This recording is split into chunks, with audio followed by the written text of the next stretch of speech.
Dr. Wallach is an expert on nutrition and longevity and is the famed author of the audio message, Dead Doctors Don't Lie, which has been heard by more than 50 million people.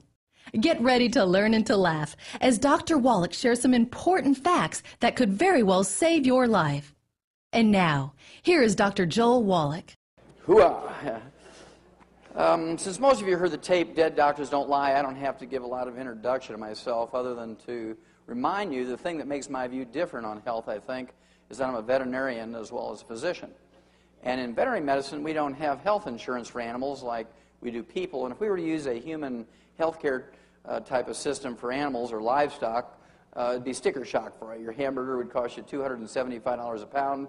A boneless, skinless chicken breast would be $450 a pound. A dozen eggs would be $50 just to pay for the health care.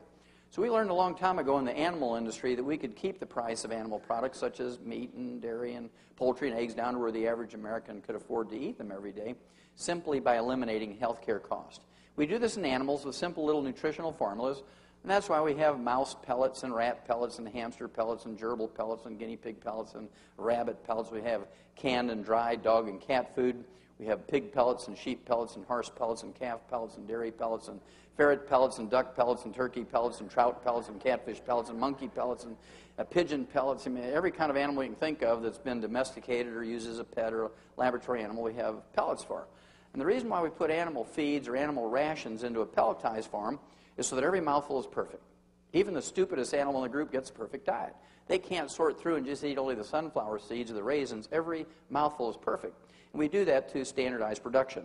And it's been a real blessing for the agricultural industry. We were so successful that over the last 75 years, we were able to eliminate 900 different diseases. We've doubled and tripled lifespans of animals with these simple little nutritional formulas. And as a veterinarian, it always was kind of interesting to me that we didn't use that same technology for people. We only spent $100 billion figuring all this out for animals over a 75-year period, which is nothing, as you will see tonight, compared to what we spend for human health on a yearly basis. So it's a pittance to eliminate 900 different diseases in animals. Well, one of the things, before I became a physician, I was involved with a big research project with Marlin Perkins from the old Mutual of Omaha Wild Kingdom show. How many remember Marlin Perkins? Great gentleman, and I was really, really honored that he would think of me as a wildlife pathologist. I was in Africa actually doing conservation work, and he sent me a telegram, invited me back to the States in the mid-'60s, because he had gotten a $7.5 million grant from the National Institutes of Health. And this was to study pollution in the environment and the world ecology. And my job on the project was to do autopsies of animals that died of natural causes in the big zoos around the United States, because big zoos tended to be associated with big cities. And if there was any pollution problems going on in the cities, there was bound to be an animal in the zoo population that would be sensitive to the pollution. And we could use that animal much like the old coal miners used to use canaries. You know, they'd take the canary down to the mine, and if a little gas or methane would leak into the mine, the canaries were much more sensitive than the men, and they would drop off the perch and die long before the men were in danger of blowing up or suffocating. So that was the purpose of the study. Well, to make a long story short, over some years I had done 17,500 autopsies on over 454 species of animals and 3,000 human beings for comparison.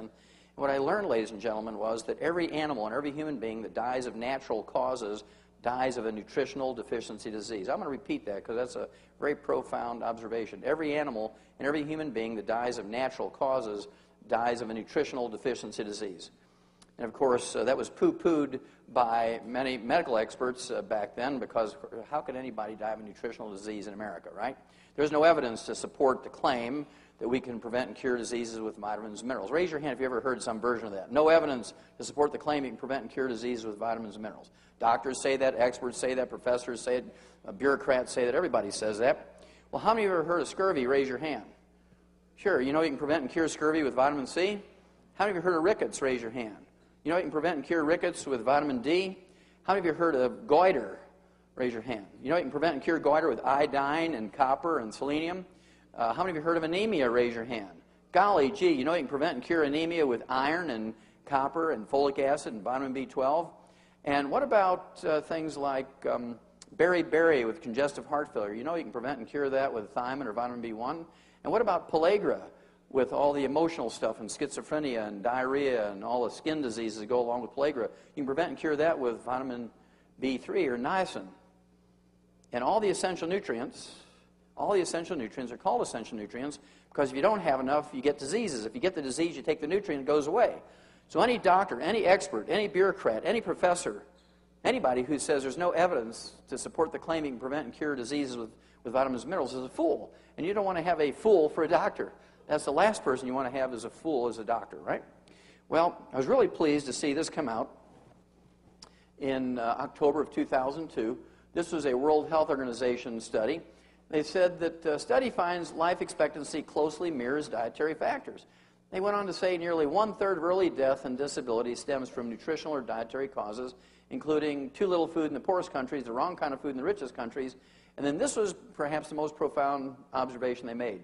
Inadequate intake of 3 key micronutrients, zinc, iron, and vitamin A, is responsible for an unexpectedly high burden of disease. Now, there's 90 essential nutrients. They didn't even look at the other 87. Okay? And so finally, 40 years later, they came to the same conclusion. So I feel pretty good about that. Well, as I said, there's all these essential nutrients. There's 2 reasons why they're called essential nutrients. Number 1, our bodies cannot manufacture them. We must consume them every day, either as food or as supplements. Number 2, if you're missing them, you get some horrible collection of diseases, many of which are life-threatening. That's why they're called essential nutrients. The ones I like to talk about are mineral deficiencies because they make up 2/3 of the essential nutrients. 2/3 of the essential nutrients are minerals, and our foods cannot manufacture them. Our food plants cannot manufacture minerals. Our food plants, our grains, vegetables, fruits, and nuts, can in fact manufacture vitamins and amino acids and fatty acids. We all know that. But if you can find me any plant that will manufacture a mineral, I'll give you $1 million tax-free, small bills in any offshore account you want. Okay, you'll be really very wealthy if you can find me a plant that will manufacture minerals. There's no such plant. Nutritional minerals do not occur. They do not occur in a uniform blanket around the crust of the earth. Nutritional minerals occur in veins like chocolate and chocolate ripple ice cream. Nutritional minerals occur in veins like gold and silver. And the odds of you getting all essential nutrients and all essential minerals just by eating well is 0. In the same field, for instance, on one farm, in the same field, row number 1 might have 3 essential minerals, row number 5 might have 0, row number 10 might have 8, row number 15 might have 20, row number 20 might have 0, row number 25 may have 0, row number 30 might have 16. And so it depends on which row in the field that your tomato or your corn or your soybeans or your wheat came from, what minerals you're getting. To be happy, plants only need 9 minerals. We need 60. And so the plant's very happy, and you look at it, man, this is a really good-looking carrot. You know it has 9 minerals, but what about the other 51? And it doesn't make sense to throw your life away, or at least part of your longevity or your health, on what may or may not be in the food, because you can't tell by looking at the carrot. As long as it's getting its 9 minerals, it's happy. Okay? Then you start seeing things like this. This is actually from 1995. Healthy crops depend on healthy soil. Well, everybody knows that, need 9 minerals. But the new report says that nearly 40% of the world's land used for agriculture is seriously degraded, which means it doesn't have these nutrients in it anymore.